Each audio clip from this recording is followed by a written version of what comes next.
औज़ुबिल्लाहिमिनश्शैतानिर्रजीम बिस्मिल्लाहिर्रहमानिर्रहीम। जमात 10वीं मज़मून हमारा है उर्दू, और मौजू जो हमने लिया है वो है यानी गालिब के हालात ज़िंदगी और शायराना खुसूसियात। तो लीजिए बच्चों, मैं आपको यानी गालिब के हालात ज़िंदगी के बारे में बताना चाहता हूँ, तो गौर से सुनना। असदुल्ला खान नाम था। पहले असद तखल्लुस करते थे, लेकिन बाद में बदल कर गालिब कर दिया। इनके वालिद का नाम अब्दुल्ला बेग खान था। वो मुगलिया फ़ौज में मुलाजिम थे और 1807 ईस्वी में लड़ाई में मारे गए। गालिब की उम्र अभी 5 बरस की थी कि वालिद का साया सर से उड़ गया। वालिद की वफ़ात के बाद उनके चचा नसरुल्ला बेग ने उनकी परवरिश की, मगर बदकिस्मती से वो भी जल्दी ही वफ़ात पा गए। आपका बचपन आगरा में गुजरा और 13 बरस की उम्र में शादी हो गई। इसके बाद मिर्ज़ा दिल्ली में रहने लगे और बहादुर शाह जफ़र के कलाम की असलाह करने पर मामूर हुए। इसके ओज़ 50 रुपये माहवार मिलने लगे, लेकिन गदर के बाद ये तनख्वाह बंद हो गई। मजबूर होकर रामपुर चले आए। वहाँ 100 रुपया माहवार मुकर्रर हुआ, मगर वतन की मोहब्बत इन्हें फिर खींच कर दिल्ली ले आई। 3 बरस के बाद पेंशन जारी हो गई और आखिर उम्र तक दिल्ली में ही मुकीम रहे। गालिब की तकरीबन तमाम ज़िंदगी तंग दस्ती, परेशानी और गुर्बत में गुजरी।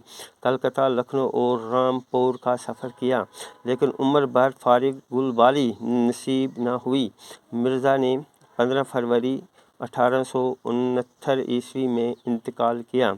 गज़ल गोई शायराना खुसूसियात यानी इब्तिदा में गालिब फ़ारसी में शायरी करते थे, लेकिन 1844 ईस्वी के बाद उन्होंने उर्दू ज़बान में शार कहना शुरू की और थोड़े ही अरसे में एक बाकमाल शायर बन गए। गालिब की शायरी के कई रंग हैं। इब्तिदाई कलाम फ़ारसी आमेज़ और बहुत दकीक है, जो कि उनकी मुश्किल पसंदी का आईनादार है। लेकिन जब ख़यालात में पुख्तगी आई तो सहल ज़बान इस्तेमाल करने की कोशिश की। मिजाज में शौख़ी और जिद्दत थी। उसके अलावा ज़राफ़त भी उनके मिजाज में कूट कूट कर भरी थी। यही वजह थी कि मुश्किल से मुश्किल शार आसान बन जाता था। गालिब इंसानी फितरत की नब्ज़ को अच्छी तरह समझते थे और ज़माने की रोश को खूब पहचानते थे। उनकी शख्सियत का ये पहलू उनकी शायरी में भी नज़र आता है। उनकी गज़ल में इखलाक, तसव्वुफ़, फ़लसफ़ा, इंसानी दोस्ती, इश्क़ व मोहब्बत के मामलात और नसीहत पाई जाती है।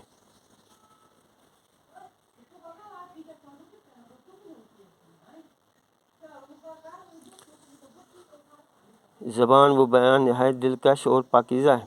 गालिब के यहाँ इजाज़ व इख्तिसार पाया जाता है। तवील मज़ामीन को मुख्तसर अल्फाज में बयान करने का जो सलीका गालिब के हिस्से में आया, वो बहुत ही कम शायरों को नसीब हुआ। यानी दरिया को कोज़े में बंद करना। कलाम की इसी खुसूसियत को बलागत कहा जाता है। गालिब ने अपनी पेशतर गज़लों में रोज़मर्रा ज़बान और मुहावरात का भी इस्तेमाल किया है, जिससे उनके इशार में निखार आ गया। गालिब का कलाम सहल,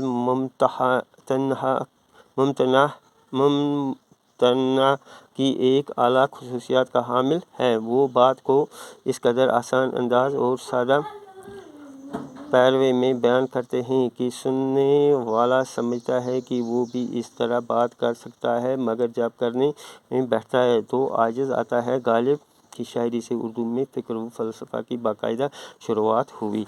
बच्चों, ये हुआ आपको यानी गालिब के बारे में, गालिब के हालात ज़िंदगी और शायराना खुसूसियत के बारे में।